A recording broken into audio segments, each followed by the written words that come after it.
Hello everyone.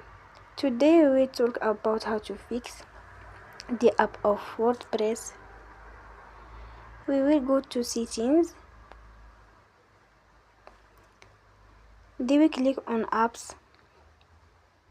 After that you will search the app WordPress and you will click. Then we will on for stop.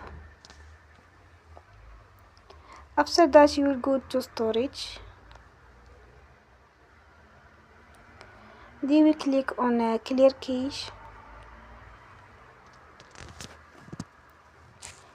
You will go to Play Store and then will update your app. Don't forget to support us by like and subscribe. See you next time and thank you for watching.